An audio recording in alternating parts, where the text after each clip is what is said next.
Carne Friki, tu programa de cómics, películas y otras friqueces. Hola, ¿qué tal, amigos y amigas, fans de los cómics? Estamos aquí en las oficinas de Norma Editorial con motivo de la edición de este tomo integral de Sangre de Barrio, y tenemos con nosotros ni más ni menos que al autor, a Jaime Martín. ¿Qué tal, Jaime? Muy bien. Recordar para los que nos seguís y los que os incorporáis nuevamente al canal de Carne Friki, a Jaime Martín ya lo tuvimos con nosotros cuando simplemente editábamos para subir a iVoox. Esto lo podéis escuchar, una entrevista en nuestro podcast número 18. Estamos hablando del 2021, ha llovido mucho desde entonces. Ahora, como veis, pues estamos subiendo también contenido a YouTube. Y digo esto porque si vais a escuchar esa entrevista, ahí sí que hablamos de toda la larga y extensa trayectoria de Jaime en el mundo del cómic, y allí podéis ver que incluso reseñábamos obras y hablábamos mucho de todas las obras. Aquí nos vamos a centrar precisamente pues, en este tomo, en esta edición integral y de Sangre de Barrio. Y para ello yo creo que vamos a utilizar ese bonito instrumento que tenemos de viaje en el tiempo, que es la memoria, ¿vale? Si te parece. Y vámonos al principio. Vamos a ese Jaime Martín que empezaba. Y mi pregunta es, con Sangre de Barrio, ¿por qué empezaste con este tipo de cómic, este estilo de cómic? ¿Quién te dio el impulso para empezar? Y sobre todo, ¿cómo cambió, si es que cambió, tu vida a nivel autoral cuando ganaste el premio Autor Revelación en el Salón del Cómic de Barcelona en el 90? Si no me equivoco, sí, 90. La obra es del 89, en el 90. Bueno, como ves, voy anotando. Sí, porque yo te doy la chapa un poco así, en plan bombardeo de Mi preguntas. memoria no es la que era, así que necesito tomar notas. Bueno, ¿por qué este cómic? Porque era, después de darle vueltas, cuando Berenguer, José María Berenguer, el editor de la revista El Víbora, me propone hacer mi primer álbum, pues yo no tenía nada previsto, como a veces se puede pensar de cualquier dibujante o dibujanta antes de ser profesional. A lo mejor tiene en la cabeza lo que va a ser su obra de inicio y tal. Yo no tenía nada así concreto dándole vueltas. Así que Berenguer me propone el álbum, yo salgo de la editorial camino para casa y a partir de ahí empiezo a darle vueltas a ver qué podía hacer. Evidentemente tenía que ser una historia que se adaptase a lo que sería el contenido habitual en la revista Víbora, que ya lo conocemos. Uh-huh. Pero bueno, no sabía muy bien si hacer una historia con un tono más de novela negra o más barrio bajera o más lo que fuese. Uh-huh. Y al final simplemente la realidad se impuso y para mí me resultaba más fácil llegar a la conclusión de contar algo que fuera cercano, que yo tuviera un cierto dominio de cómo son los hechos para poder pasarlo por mi filtro y elaborar una historia con esto.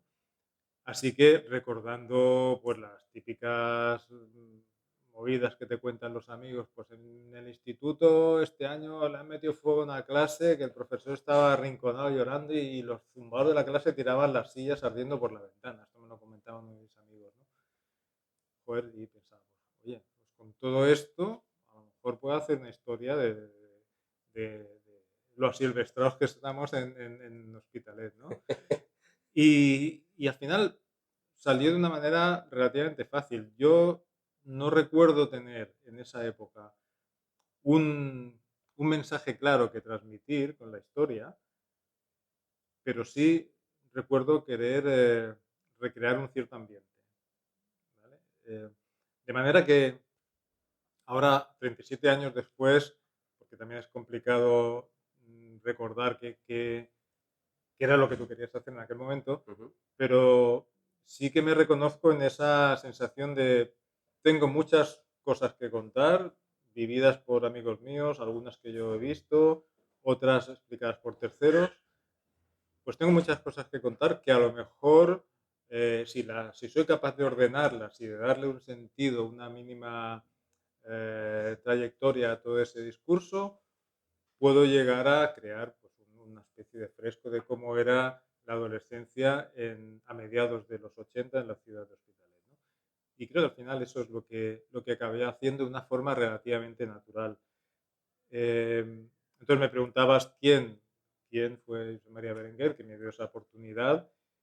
Y respecto a lo del premio, el premio lo recuerdo como un impulso a un anhelo que yo tenía, que era que yo quería ser dibujante de cómics.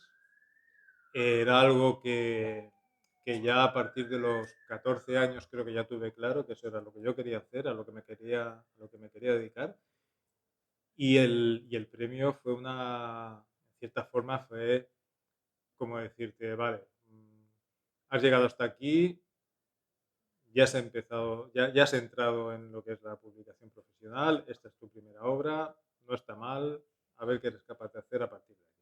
Más o menos en mi cabeza supongo que había como un poco ese discurso imaginario de quien me otorga el premio, que dice, venga, va, a ver, Vale, vale. exprésate, ¿no?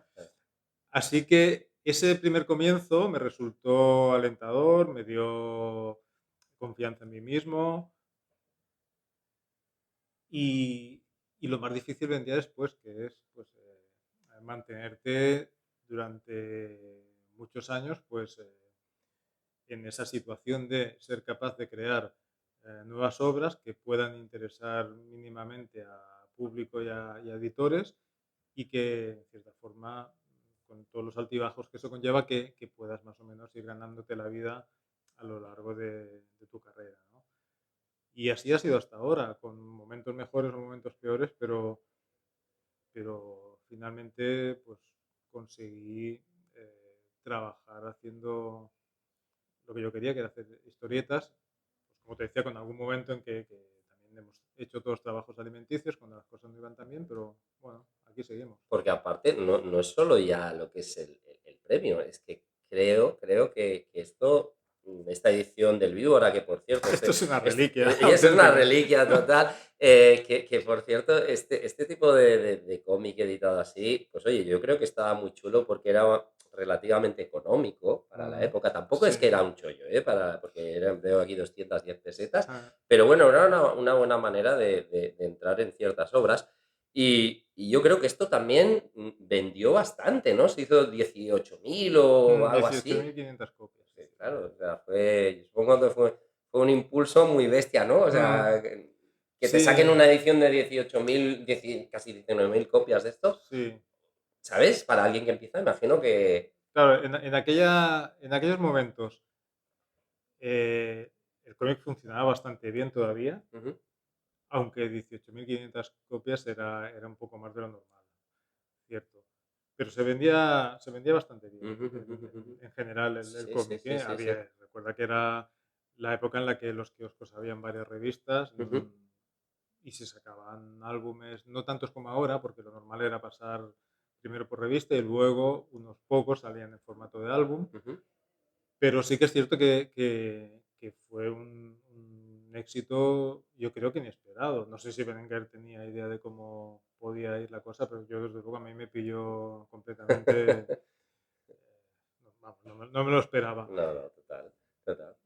La lástima es que pocos años después, y esto se edita en el 89, ya en el 92, si no recuerdo mal, fue la Primera Guerra del Golfo, entre George Bush padre y todo el cacao que lió.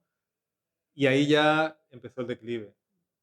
Todos recordaremos en aquella época pues, el alza de los precios del petróleo, también del papel, esa crisis de pánico en la que entró toda la industria del entretenimiento porque la gente dejó de gastar dinero en cosas como música, cómics, cine. Estaba todo el mundo más pendiente de ver si se liaba parda a Ah, nivel sí, global o sí, no. sí, sí, sí.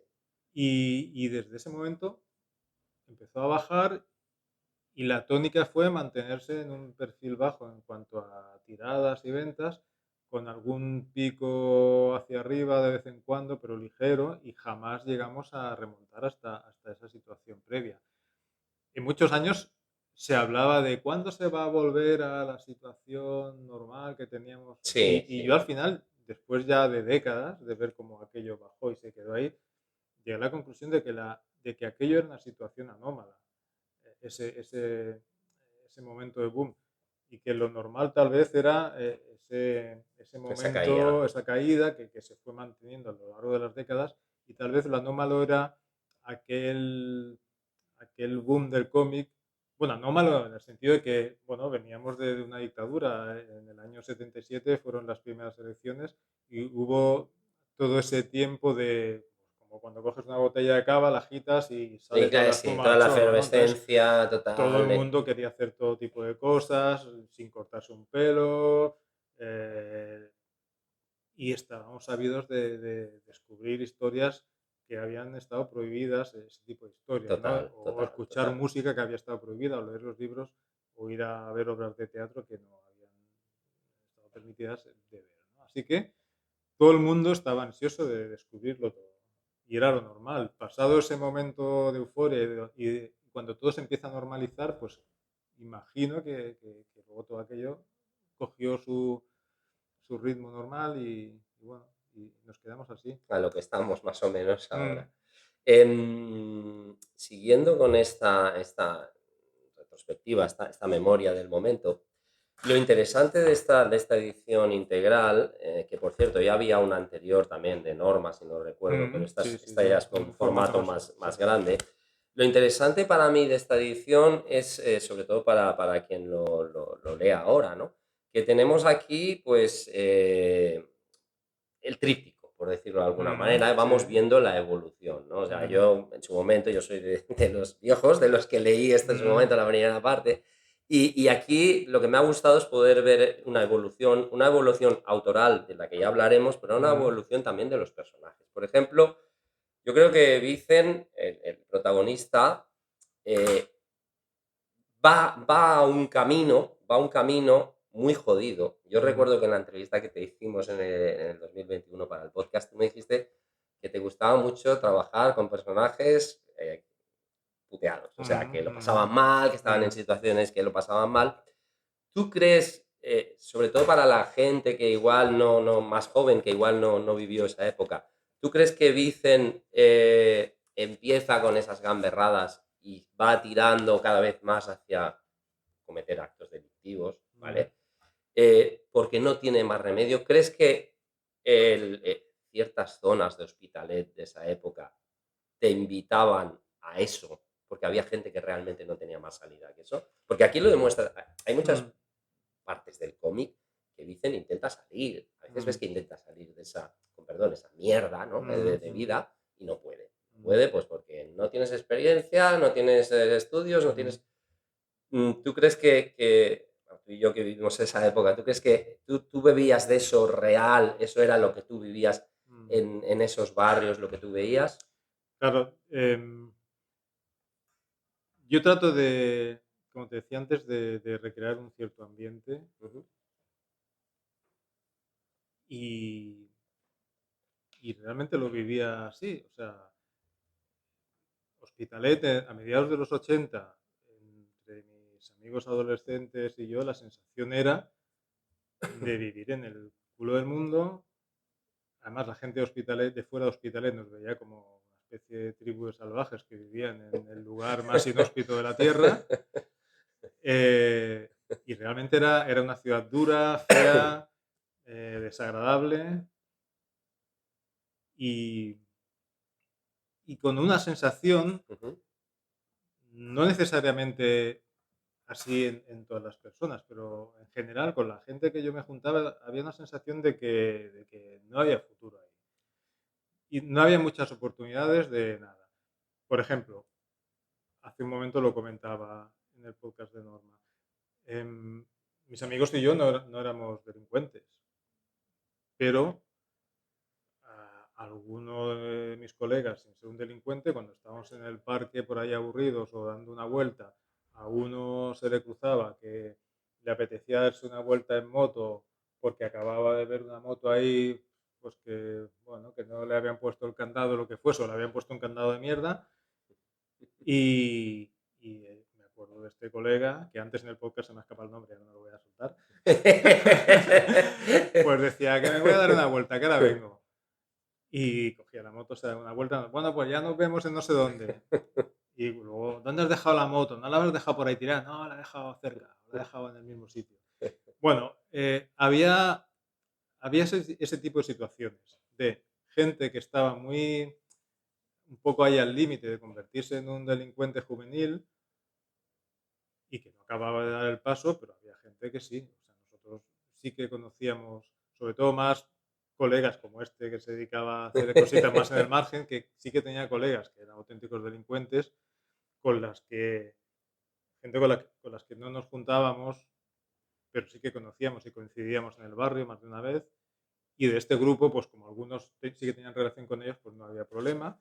Entonces esa gente sí que muchos de ellos acabaron mal, pero otros no. Estábamos en esa situación de vida al límite. De hecho, curiosamente, una vez estuve en la cárcel de jóvenes de la Trinidad, en el año 90 y algo, nos llevó la cúpula, la editorial La Cúpula de la revista El Vibra, de vez en cuando pues hacía eventos para llevar autores y autoras a una cárcel, ¿no? Sí. Estuve en un par de ellas, una de mujeres y otra de jóvenes. En la de jóvenes fui con un amigo mío que se llamaba Jordi, que falleció hace un mes escaso. Con él había hecho Los cuentos de los primos del parque, fue el guionista de ese. Sí. Total, que estamos allá los dos, nos llevan a una sala, empieza a entrar gente, reclusos, pues íbamos a dar una charla de lo que es el cómic y tal. Y estamos los dos allá, empieza a llegar gente y mi colega Jordi dice, ¡hostia, Patata! Y veo que saluda a uno de los que entra, pues era uno del barrio, ¿no? El Patata. Y estuvieron ahí hablando, ¿y qué haces aquí? Ah, el año pasado que me cogieron, pues no sé qué. Bueno, pues eso era el pan de cada día. Sí, sí. Gente de nuestra edad que iban caminando por ese filo margen en el que, esa fina línea en la que si te vas para un Caes a un lado lado. caes mal y si te caes para el otro, pues mejor, ¿no? Sí, sí, sí, sí, sí, sí. Sí, sí. Y No, así era. no, es que por eso yo te lo quería preguntar, porque realmente la obra es eso, es Mm, eso. Y ahora hablemos un poquito ya de la evolución tuya como autor, mm, pero sin salir de Sangre de Barrio, ¿vale? Luego, mm, si quieres, ya entramos un poquito más, pero sin salir de Sangre de Barrio, ¿qué es lo que te lleva a que esto no se quede en el Sangre de Barrio 1, mm, sino que vayamos a un Sangre de Barrio 2, un Sangre de Barrio 3? mm, Eso te lleva, ¿qué es lo que, o sea, por el hecho de haber ganado el premio en el mm, primero, dices, hostia, tengo que hacer un segundo, porque hay una separación de años entre uno y otro, mm, entre los tres, y bueno, esto sí que me interesaría un poco saber qué es mm, lo que te lleva a lanzarte con el segundo, mm, a lanzarte con el tercero. sí. Bueno, evidentemente no me lleva, el tema del premio no me lleva ahí Ujú. porque esto yo lo había concebido como una historia independiente y ya está. De Vale, hecho, si no recuerdo mal, de aquí pasé a hacer Los primos del parque o algo parecido. Ahora no sabía decirte exactamente. La cuestión es que yo siempre he funcionado en el tema de mi parte de guionista, trabaja bastante cómodo cuando tiene hechos cercanos que le puedan ser útiles para elaborar una historia. Y en un momento dado, eh, claro, tampoco quisiera contar cosas demasiado personales, pero bueno, la segunda parte da origen porque una persona muy allegada a mí, pues tiene una situación familiar con un tipo que momentáneamente pasa a ser la pareja de su madre ujú, y es un tipo, es una mala persona ujú. y yo conozco muchos detalles de lo que pasa ahí y decido hacer una historia con eso. Pero al final, tomando notas y hablando con esta persona, veo que joder, puede encajar en una posible continuación de Sangre de Barrio, en lugar de hacer algo Vale, desconectado de Sangre de Barrio, pensé que vale. lo podía conectar. Entonces, cuando me encuentro con ese material sin haberlo buscado, empiezo a escribir y hice Sangre de Barrio 2. Vale. Me pasó algo parecido. Yo estoy contento, con la segunda parte de Sangre de Barrio. Me Ujú, parece tan válida como la primera. ujú. Entonces, cuando pasan unos años, me ocurre algo similar. Conozco a alguien que maneja de forma importante el tema de drogas, de tráfico de drogas. Lo conozco a este tipo a través de un amigo. Ujú. Y ese amigo sabía que a mí me interesaban estos temas como material de documentación. Así que concerta una cena y cenamos los tres y el tipo no tiene problemas en contarme cosas de su negocio, ¿no? Vale. Las que él considera. Sí, Entiendo sí, que no sí. me cuenta todo, Ujú. claro. La cuestión es que acabada esa reunión, todo muy guay, muy instructivo, con precios, con tarifas de cuánto cuesta romperle las piernas a alguien y tirarlo dentro de un container, porque además lo comentaba así, no, no, es que además el Hostia, mensaje completo es al container, qué ¿no? fuerte. Como diciendo, y si no, la próxima, en lugar de echarte el container, pues a lo mejor te vamos a echar en, yo qué sé. Ujú. Bueno, yo cuando me encuentro con todo eso, tengo un problema y es que me quema entre las manos. Me gustaría hacer algo con ello, información de primera mano, encaja de puta madre en el Víbora y vuelvo a pensar en hacer algo con eso, adaptando la Sangre de Barrio. Porque además todo lo que se cuenta, gran parte de ello pasa en mi ciudad, en Hospitalet, Vale. como en Sangre de Barrio. Ujú. Así que empiezo a escribir, pero claro, todo me lleva hacia el relato que yo acabo de escuchar. Y digo, esto no puede ser, o sea, me van a partir las piernas a mí, me van a echar container como empiece a contar cosas y este tipo se vea identificado y ponga en peligro su sistema de vida. Así que empiezo a modificar muchas cosas. Cambio la apariencia del tipo y en la tercera parte de Sangre Barrio pues aparecen estos personajes vestidos en negro, que ya había aparecido. El personaje que aquí se llama César, si no recuerdo mal, había Sí, aparecido en la segunda era parte, así, correcto, pero había correcto. aparecido como algo... O sea, yo lo conecté cuando conocí la historia que te acabo de contar Sí, del traficante. sí, En la segunda parte yo no lo conocía. Pero bueno, la cuestión es que vale. lo conecto con aquel personaje que Sí, sale en la segunda parte. sí, sí, Digo, sí. mira, casualmente podría tirar de ese hilo e incorporar Incorporarlo. este Sí, relato. sí. Pero empiezo a cambiar muchas cosas porque no quiero que se reconozca esta persona en esa historia. Hasta el punto que acabo metiendo incluso un tema de sectas, de recuperación de adictos a la heroína, porque durante mucho tiempo yo tuve en la cabeza la idea de hacer una historia sobre sectas. Vale. Había recogido mucha información, había leído algún libro de un periodista que se llama Pepe Rodríguez, que en aquella época, a final de los 80, escribía sobre el tema. Ujú. Pepe Rodríguez, si no recuerdo mal. Y, y aquello siempre se quedó en el cajón y pensé, pues mira, ahora lo sumo a esto y bueno, total, que hice, por querer camuflar algo y no meterme en problemas, hice una historia que está demasiado forzada, desde mi punto de vista. Forzada para Forzada, integrarla en Sangre de sí, Barrio, o sea, sí, que sí, funcionaría mejor como sí, aparte. hubiera funcionado mejor como algo aparte.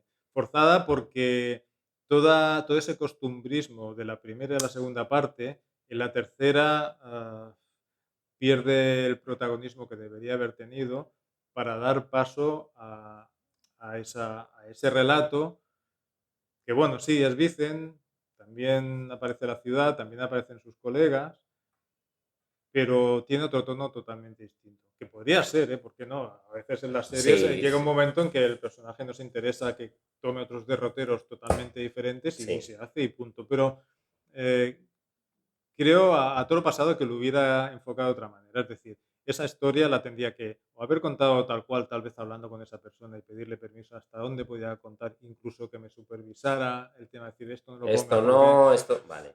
no hice eso y opté por camuflarlo y al final me pasé camuflándolo. Lo que no quita que, pues, escuchando esta entrevista y sacando esas capas así como más vistosas, como muy de película de Reservoir Dogs de Tarantino, pues que sepan que ahí hay un trasfondo que pertenece en estado puro a la esencia de Sangre de Barrio. barrio. Sangre de barrio. No, me mola mucho que hayas explicado esto, porque es que te lo iba a preguntar, porque yo, claro, una de las cosas que me gustó para preparar esta entrevista es volvérmelo a releer todo y realmente vi ese cambio brutal. Digo, es que esto, a mí esto era más, yo qué sé, esto me suena más a género negro, a David Lapham, ¿sabes? Ed Brubaker, o sea, me lo Mm. leía y me encantó, ¿eh? Hay Yo te voy a más, decir que me claro. gustó mucho, pero sí que es verdad que me mola que hayas explicado esto porque, decía, hostia, noto ¿Sabes mucho qué cambio de pasa? estilo ahí. Ya. Pero es que además no solo es esto que te contaba, sino que hay más cosas. Ujú. Mi hermano pequeño hizo el servicio social sustitutorio, Sí, esto que se hacía para no ir a la mili, sí, en una prisión. Y también me contó un montón de historias que muchas cosas también salen están reflejadas aquí. aquí. Ujú. Hasta el punto que mi madre, cuando vio que mi hermano había hecho ese trabajo social en la cárcel, que daba clases de guitarra, Sí, a mi madre, que era profesora de yoga, le pareció buena idea también ir a ofrecerse a la cárcel para... para colaborar de alguna forma dando clases de yoga a los reclusos.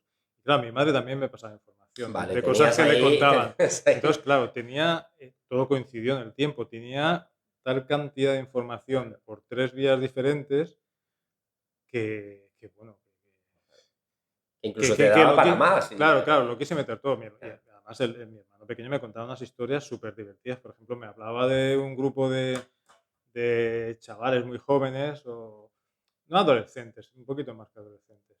Pero bueno, que se dedicaban a dar palos y cogían un coche y se daban a la fuga cuando hacían algún atraco.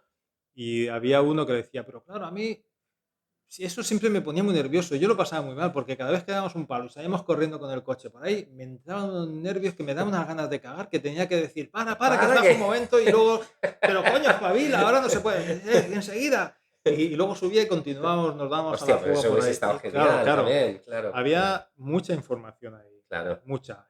O formas de pasar para hacerle un favor a alguien, pues, oye, pásame un poquito de whisky.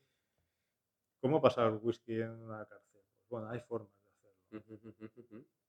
Y mi hermano lo hizo una vez y cuando me lo contó le dije, tú estás tonto. No le hagas, por hacer un favor a alguien, por meterle en una bolsita de plástico un par de chupitos de whisky, Ujú. te vas a meter en un marrón. Bueno, en fin, tenía mucha información y no, creo que eso tendría que haber sido una historia aparte. Aparte. Es que te diré más, incluso a nivel gráfico, a ver, sí que es cierto que hay que pasan unos años entre la primera y la tercera parte, pero a nivel gráfico, ya no voy a compararlo con la primera, pero a Ujú. nivel gráfico, aquí hay una evolución de estilo brutal. Que por cierto, este uso aquí de más predominio del negro, Sí, plenamente intencionado por tu sí, sí, sí, sí. parte. Vale, vale, es Sí, que quería que tuviera todo un tono muy oscuro. vale, vale, vale. Es que sí, aquí sí que veo incluso Sí, sí. narrativamente cómo funciona E incluso el título ya es como muy ya, cenizo, nunca claro, nada. claro, El título de claro, la claro. tercera parte. Y ahora nos vamos ya a lo que sería dentro de tu evolución autoral. Una de las cosas que me gusta más de tu carrera como autor de cómics es esa capacidad que has tenido para cambiar a nivel de argumento, a nivel de no Mm, encasillarte, mm. ¿vale? Eh, ¿Temiste en algún momento, hostia, me voy a encasillar, voy a hacer siempre este tipo de historias? ¿O tú ya potenciaste mucho decir, yo quiero salir de aquí, tengo más inquietudes? Porque claro, no sé, haciendo un repaso así rápido, Mm, Sangre de barrio, Memorias oscuras, Primos del parque, pero ya luego saltamos, me he dejado alguna, ¿eh? mm, Saltamos a otro tipo de concepto de cómic como Jamás tendré 20 años, Siempre tendremos mm, 20 años. Una que a mí me encanta, Lo que el viento trae. Para mí mm, esa, sobre todo a nivel color, es una pasada. mm, Una pequeña joya invisible. Yo creo mm, que, hostia, animo a Norma para que la recupere porque Invisible para mí es una pequeña joya. Guerras silenciosas, Todo el polvo del camino, que por cierto, Todo el polvo del camino creo que también está en un formato pequeño, creo, eso se podría editar en un formato más Está grande. ya editado en Está formato en formato grande. grande, Sí. yo tengo la edición pequeña Mm, todavía, vale. Y un oscuro manto, ¿no? Esta inquietud tuya por ir cambiando de géneros, ¿es forzada? ¿Es porque tú quieres? O porque te surge de mm. forma orgánica? Mm, A ver, yo creo que no recuerdo tener la sensación de que me iba a encasillar, o tal vez en algún momento sí, Ujú, no sabría decirte, porque estamos hablando mucho tiempo atrás, pero en cualquier caso, yo iba haciendo lo que me apetecía en cada momento. ujú.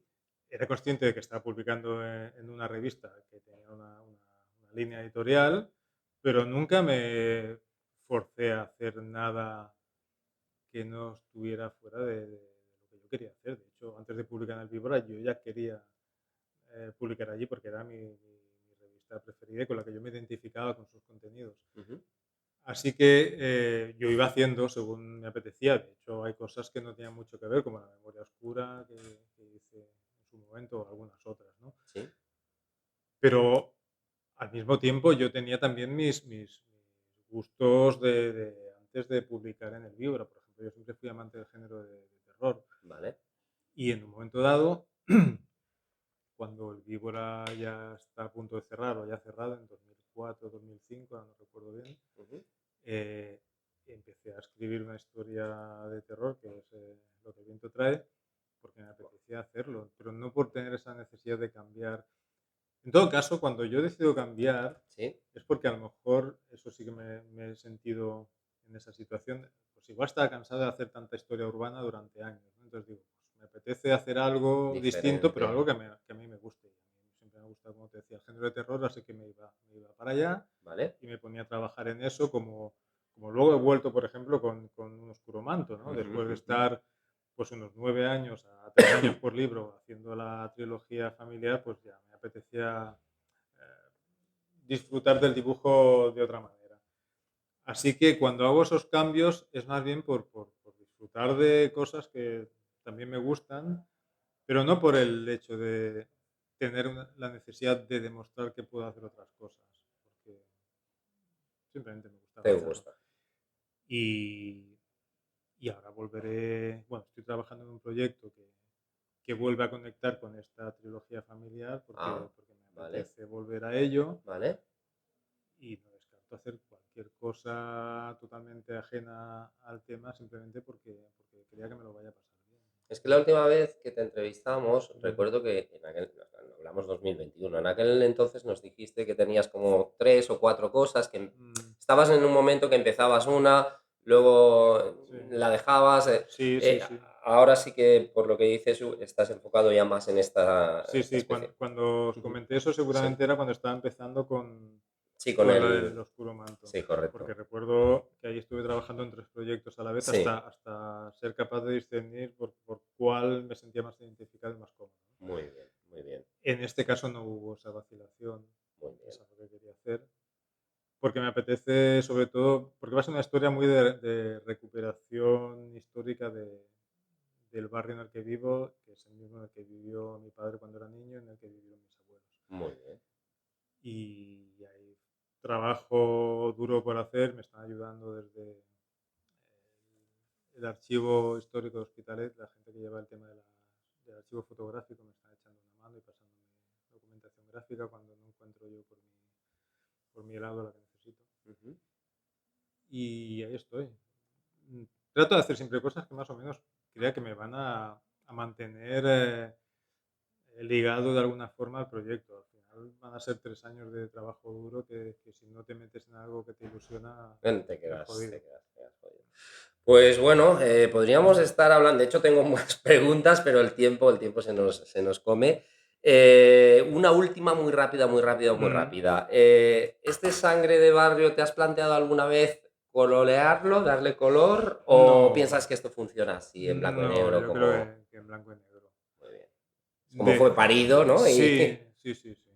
De hecho, antes de pintarlo, Ujú. lo que haría sería redibujar muchas cosas. Vale, Y es una de las tentaciones que tuve cuando Álvaro Nofuentes, mi editor en Norma, vale. Ujú. me comentó de que querían hacer esta reedición y lo primero que pensé es, uff, Sangre de Barrio otra vez. Querías hacer Eh, como las pelis, el Director's Cut, ¿no? Esto sí. que cambian y meten escenas nuevas y Entonces, eliminan. claro, le comenté, es que hay muchas cosas que me cuesta verlas no tanto leerlas, sino verlas. Sí, sí, Porque sí, al sí, final sí, el sí. contenido, aunque puedan haber expresiones machistas, homófobas, violentas, etcétera, Es lo que es lo que había. había en esa Claro, época. claro.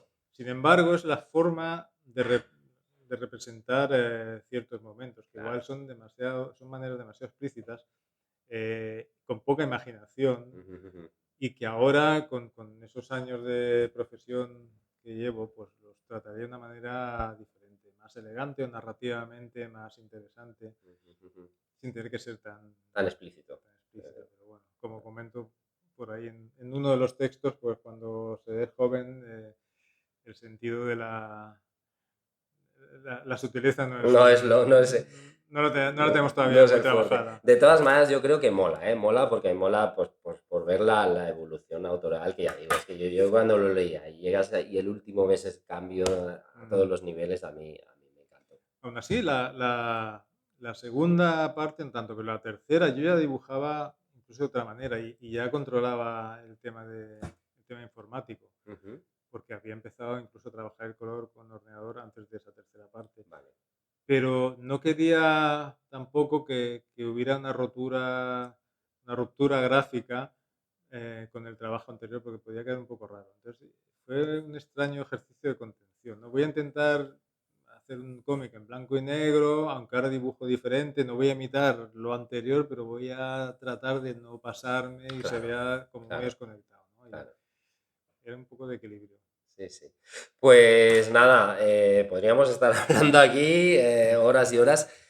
Nada, recomendaros este Sangre de Barrio, edición integral, editado por Norma. Y muchas gracias, Jaime. Hasta A la próxima. vosotros, un Gracias. placer. Chao, chao. Adiós.